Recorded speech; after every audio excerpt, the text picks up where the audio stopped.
folks, this is Iowa Throne. We're back playing some more World Tanks. So as you can see, this is Darkfell and his E2 Sherman Jumbo. This is, of course, Mines, and it's Tier 6 game. And I swear I got rid of that map mod that did the black stuff on my... I actually thought it was gone. Let's get this show on the road. Okay, well, I know what I'm doing after this game. Anyways, so, before we get into the game, if you want to talk to me, the best ways are Facebook, Duxter, or Twitter links. All are in the description below. Also, the best way to support the channel is by liking any videos you enjoy. And if you want to support me directly, my Patreon account is in the description below. Okay, now we can get into the actual game. I don't remember there being two trees there. Is that 9.5 change, or am I just going crazy?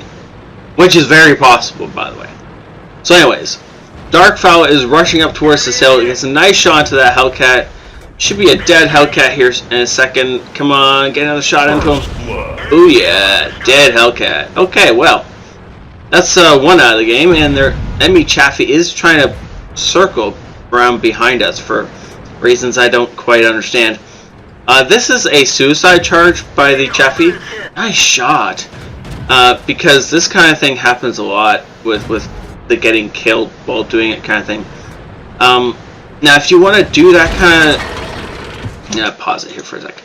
If you want to do this kind of charge, the best way to do it is not to charge straight across, but is actually to hold up either here or back here somewhere until this tank is destroyed. Once this tank is destroyed, you can pretty much make your way across here at will. It'll keep your scout tanks alive a lot longer. It also causes the enemy a lot more pain and frustration. And even better is actually that when this group is trying to kill this lone tank, if you're over here somewhere, you can put shots into his side, and he doesn't really want to turn to shoot you because that's going to get him killed. And so by not shooting at you, you will slowly peck him to death, and it is hilarious to do. It will get you tons of experience, and it will piss people off, which is the best part of being a scout, right? Or an artillery. Nice shot into that Hetzer. Continuing to fire into his lower plate. Hetzer trying to return fire, but I mean, it is an E2. It's the front of an E2. So trying to put return fire in from that range is probably not going to work. Taking out the other tank destroyer. And now, Artie's in the open. Okay, well, it's about to be a dead artillery. There we go. For some strange reason, artillery was just sitting out in the open there. Oh, I see. I was gonna go, why is he bouncing his turret around so much? That's because an ally is trying to ram us. That's a lovely. So the ally is trying to push us out of the way and then yells at us to fall back. Yeah, okay. So this push is going to be a problem to deal with. Except for the fact that Dark has managed to get himself pretty much hauled down, and the VKP is trying to put shots into his side, but is more likely just to bounce off the front of him at pretty much an auto bounce angle, or maybe take off his tracks. Now, if the VK were to fire HE, it might do something, but probably not. For the most part, the VK is actually just firing into the hillside right next to us.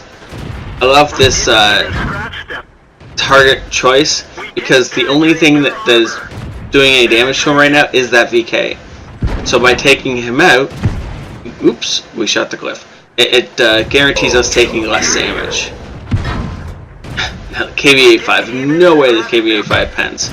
Now this is a little bit of target fixation. I wouldn't be worrying about the KV-85 because that T-67 is a much more deadly threat. Now, I didn't know the rock was quite in the right position to block the view of the T-67 before, so it worked out well. Oh, that is a Fury there. Well, we can do something about that. But don't sit here to do it. No, this is bad. Don't get into cover. Yeah, so that was a mistake. The entire game, Darkfowl's been making sure that he's been held down behind cover, either up here or here. And sitting out in the open here meant the Fury managed to get 4 clean shots into us. One of them was on the move, but still, we took 3 shots while being stationary. And that was a serious mistake, but it's okay. We're still alive. That's what counts. T67 is not alive anymore. KVA5 in the open. Come on. Ooh. That was a unfortunate miss for the KVA5. Beautiful. Okay. Now, where's that Fury? There's the Fury, and for some reason we couldn't see him. And beautiful shots into the side of this Fury. Because of the fact that our gun reloads about the same speed his gun reloads at, we're just trading shots with him. But Darkfowl is making sure he pulls back after each shot, so that there's no way the enemy can hit him. Ooh. Beautiful shot. And that is a Radley Walters. Good. Now, there's only 2 enemy tanks left. And now is the point of truth. So, really? So the Hellcat's gotta be, he's probably hiding out in these bushes right here at B3 in order to make that shot. This is his most likely location, or maybe over here. Yes, he could still be on that hill, but it seems unlikely. So I think this is a mistake driving up this river. There's no way in which you can either approach these bushes without getting shot, or even these without getting shot. Yeah. This vehicle has had it. Where are we going? Well, that was interesting.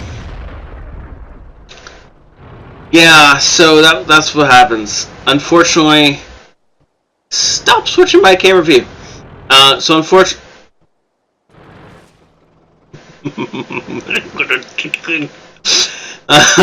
unfortunately, because of the fact that he was driving up that riverbed in the open, did manage to get himself killed. Oh, the Hellcat was still up there. That was a stupid move, Crusader. Well, the Crusader's dead. He does manage to spot a whole bunch of damage on the Hellcat. Hellcat didn't reload in time? Must have had his ammo rack damaged. Because should have reloaded in time. Managed to miss that shot. Artillery?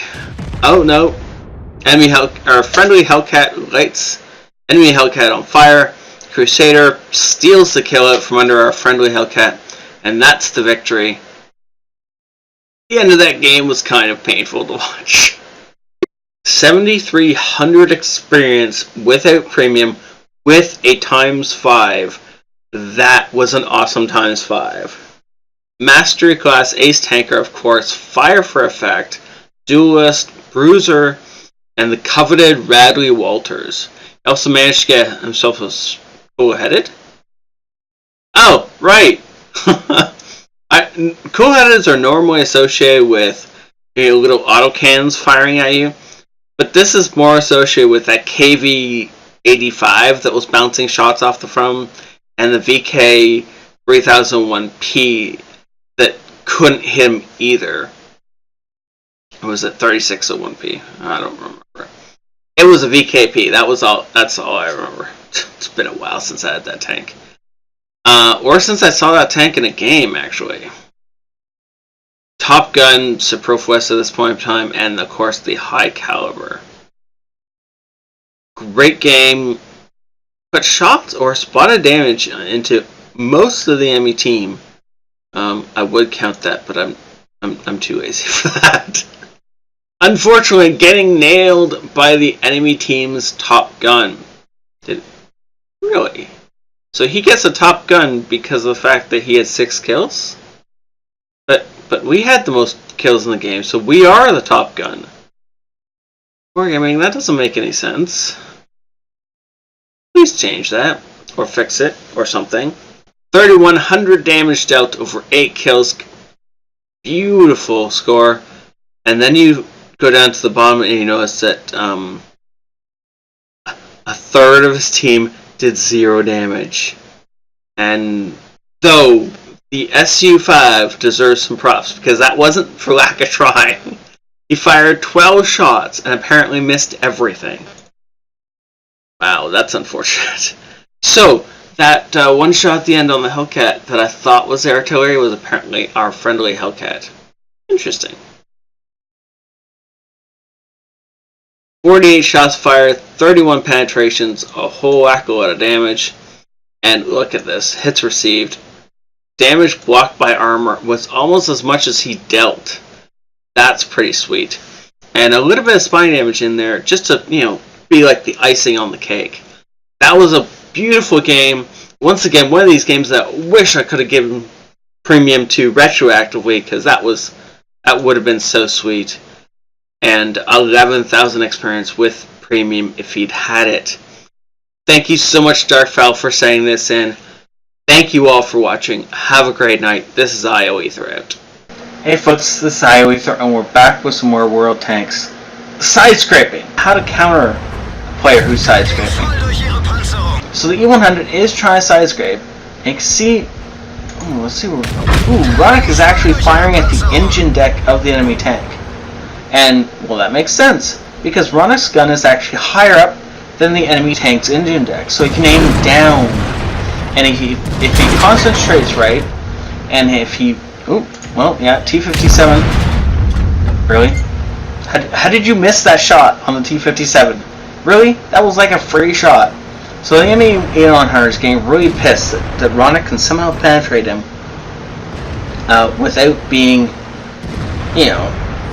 without exposing enough of his tank so that this guy can kill Ronik. So Ronik's, again, gonna shoot for the engine deck,